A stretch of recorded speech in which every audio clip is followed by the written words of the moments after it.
Hey, what's going on, guys? Richie Fix here, back with another video. And just when I thought Juhn was done talking about Street Fighter, Toy Migos and Juhn had other ideas as they have an encore video talking specifically about Street Fighter Alpha. And midway through the last video talking about Street Fighter, I was starting to notice that there wasn't any chit chat about Alpha, and that's because they had a whole video segment dedicated to it. So well, that's what we're going to talk about today, is the recap of that sit down with Juhn talking about Street Fighter Alpha. A lot of new information coming out, and I can't wait to talk to you about it.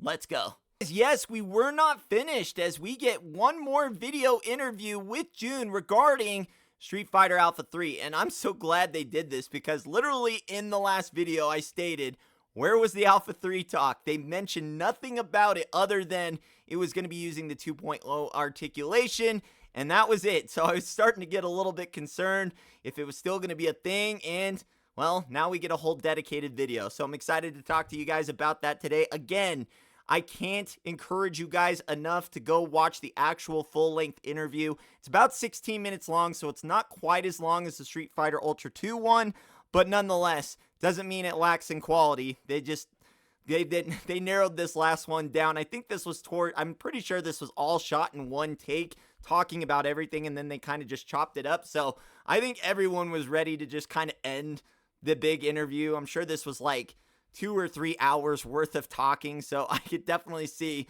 how they were just ready to wrap things up. But yeah, let's talk about Street Fighter Alpha 3. Yeah, the big thing that people were speculating about and what was going to happen there was, are they going to finish the roster? And the way he phrased that is, it wouldn't match today's climate due to congestion. I mean, that's the best way you can say that without actually saying the name Storm Arena, like similarities in the marketplace. I mean, so the way that he said they were going to work around that, it doesn't sound like their goal is to complete the roster. I mean, if they ended up doing it, then great, but it doesn't sound like that's what they're aiming for. What he said that they were going to try and do is they were going to aim for more unique characters or first appearances that have never been done in figure form or weren't covered in Street Fighter Ultra 2. So they're not going to really be focusing on, the familiar faces we've already seen Jada drop before. It's not to say that they won't get a few of them, but they really want to hit those niche characters that they feel like probably won't be covered by Storm Arena. I guess, because I don't know who else would they be referring to. Nobody else is working on Alpha 3 other than Storm Arena. So, but that's where things get a little bit interesting too, because I could definitely see Storm Arena say, hey, Jada's making that. How about we make that? So they literally could still go tit for tat. But we'll see how that works out. I still think that is going to be messy. Even if they choose the niche characters, I mean, who's to say that Storm couldn't come out and still choose the niche characters? But we'll see what happens. I mean, it's a positive way to go about it, and whatever works. At least we're still getting the line, so I'm happy with that. What is going to be new about the Street Fighter Alpha 3 figures is the improvements going into Alpha is he kind of used kind of an interesting word choice here, more hand-friendly. So I don't know what that necessarily means. I mean, they talked a little bit more about, it almost seemed like he was trying to pin it down to quality, because obviously the articulation is new. He talked about the articulation being more like an import. But to me, hand-friendly means it's got like a good weight to it. Like, it feels good in the hand. Like, when you pick up the Storm Arena figures, they feel like an import. They feel of, decent quality. They feel good in the hand. They've got some weight to them. The material is a little bit different than Jada's. It's not to say Jada's are bad, but when I pick up a Jada's, they more kind of feel like that Marvel Legends still. And it's not to say Marvel Legends are bad, but obviously you can tell from when you pick up an import to a Marvel Legends, because it's different plastic, right? So I think that's really what he was trying to narrow down and say, is that they were trying to get these things to feel of better quality, maybe better weight. That's not to say, I don't know, he didn't say it, but maybe that means better plastic. But yeah, he used the frame more, better hand friendly, or what was the word he said? He said, yeah, hand friendly was the word that he said. So I put down quality of plastic, question mark, maybe heavier. because they really didn't go into the specifics. They talked about the articulation, but the articulation was already great on Jada Toys, so on their first time around. So to me, I think that just means just better materials and things like that. But one thing that I was most curious about is what was going to be the price. Are these figures going to be more expensive? And they talked about finding a balance to accommodate the price with more accessories. So I think what he said here is they have to kind of push the boundaries in what they want to do. It's going to make things a little bit more expensive, but I don't think he said where it was going to be where it pushes out the casual collector. So I think he's going to see, I think you are going to see these things probably be in that $40-$45 range. So maybe up $10. And I'm okay with that. Like, that's not going to push me away from these. It might push away a couple people as far as, the casuals, maybe a few, but you can't keep everyone happy at the end of the day. I mean, that's, if you want something to get better, it's going to cost a little bit more. And for me, being a Jada fan from the beginning since they've started their Street Fighter journey, then, I'm going to support them going up $10 because it did sound like that they are going to include some additional. So he did talk about adding some additional head sculpts. So maybe 3 head sculpts instead of just the standard 2, more hands. So getting more into like a lot of the import stuff that we've already seen. It seemed like import styling is the way that Jada kind of wants to go, but keeping it still within that realistic price.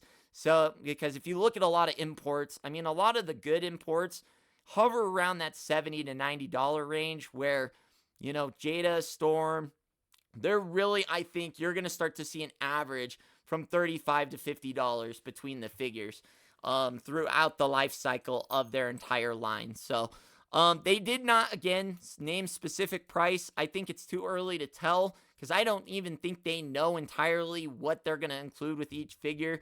I think they're still trying to narrow out the specifics and what they can do to keep pricing right and everything like that. But he did mention that different figures are going to come with different things according to what their style and how the character is in that game.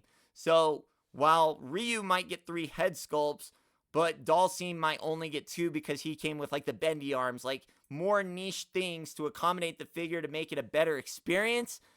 But yeah, so it's going to be interesting. It's going to be kind of all over the place as far as accessories and things like that is kind of the way they made it see it, depending on what the character's needs are to be a successful figure, if that makes sense. So it just seemed like there was still a lot of uncertainty on how the execution was going to be on the Alpha line. Like, they have an idea, but they're still trying to chisel out the final details and how this is all going to work because, again, they did not plan on Storm Arena doing Alpha 3. They were just as shocked as we were when they saw Storm Arena. That was their first time. They had no idea. Had they known that Storm Arena was even going to be a thing, I think that would have changed things in the course of the Street Fighter line entirely. So take that for what you will. It does sound like we're going to get more, but maybe with a little bit more and a little bit better quality, those prices could go up. But again, nothing price-wise was actually specifically said as far as a number. And then some of the last things that they did talk about, and I have one other bonus thing to throw in here from another interview that they did. Chaney did ask about maybe going on to different games, and it does sound like that's going to be an option. He did mention Street Fighter 6, but then he said they had no time to tackle Street Fighter 6. So I don't know what that means. Like, they're going to hop around different games, but then they don't have time for different games. So I was like, I thought they were going to hop around. They might hop around. They might not. But it does sound like they have the option. If they want to hop around, they can. But it sounds like for the next little while, we're going to be seeing just Alpha 3. So for those that were curious or concerned that they're going to just do this first wave and then hop to different games, I don't think that's going to be the case. I think they're going to throw out 3 or 4 waves just to kind of see, what the temperature in the room is with the line. And if it's not great, or if it's not what their expectations are, then they could pivot to another game. But as far as adding other games while they're working on Alpha 3, it doesn't sound like that's going to be a thing. So I really kind of had to like dissect exactly what he was trying to say without him actually saying it, is kind of how I feel like when I watch these things.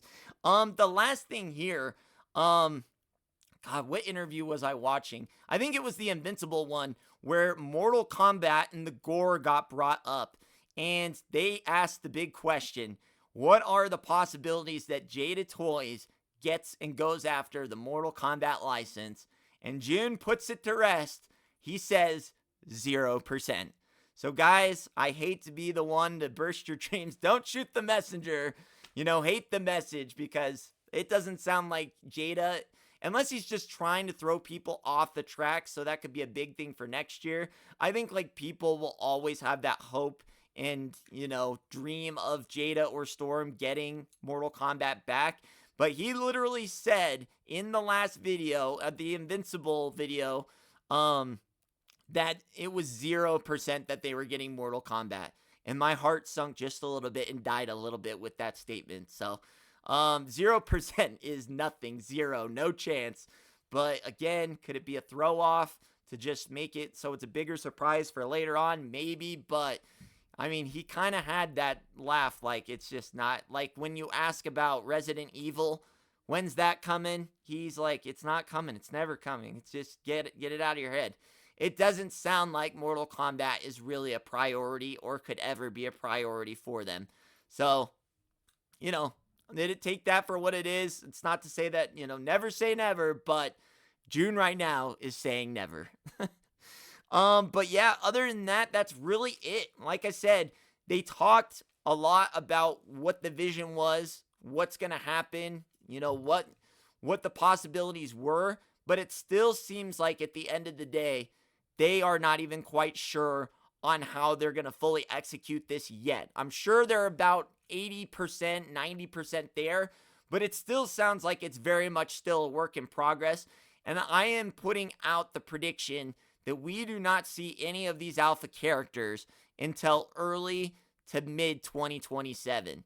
So, that's just a prediction. I obviously know nothing, but to me, and the way that, the production and kind of how things are rolling along right now, and just, it seems like there's a lot of certainty, but at the same time, it seems like there's just as much uncertainty on how this thing's all going to perform and roll out and be executed, that I just don't feel like we're going to see that next year. So that is going to be interesting too, because by the end of next year, if Storm stays true to their pre-orders, I mean, they're going to be about 11 characters deep into Alpha 3. And that's where I was like, God, by the time that Jada even gets started, they're going to be at the point that Storm was when they started. And they were already that far into Street Fighter Ultra 2. So it's like the tables will turn just a little bit. And then Jada is going to have to play a little bit of a catch-up as they work with their new 2.0 articulation and their Alpha 3 property and everything like that. So I'm not saying that it's going to be a bad idea. I'm just curious to see how this all works out. And at the end of the day, I'm happy that Jada's still here, because Jada's going to push Storm, and Storm is going to push Jada. At the end of the day, we need both, folks. We need both to get maximum quality, production, and drive and motivation for both companies. And if at the end of the day, we all win, because it's just going to mean better product and more product for us in the future. So that is going to be the overview of the Toy Migos and Juhn interview regarding Street Fighter Alpha 3. And, well, I feel like I've learned a lot, but at the same time, I feel like we're still kind of at the same place. But it was good to hear, like, the vision and the ideas and kind of get a little bit more clarity. It's still a little bit fuzzy, but we've gotten a little bit more clarity. Again, that's why you guys should go watch it and then come back here and leave in the comments your interpretation of things, because there was a lot said without a lot, just the way Juhn likes it. He says a lot without saying too much. It's all done in Morse code, and you kind of have to sit there with the Rubik's Cube and try and figure it out for yourself. And hopefully I've done that to some degree and not just left you, what the fuck just happened?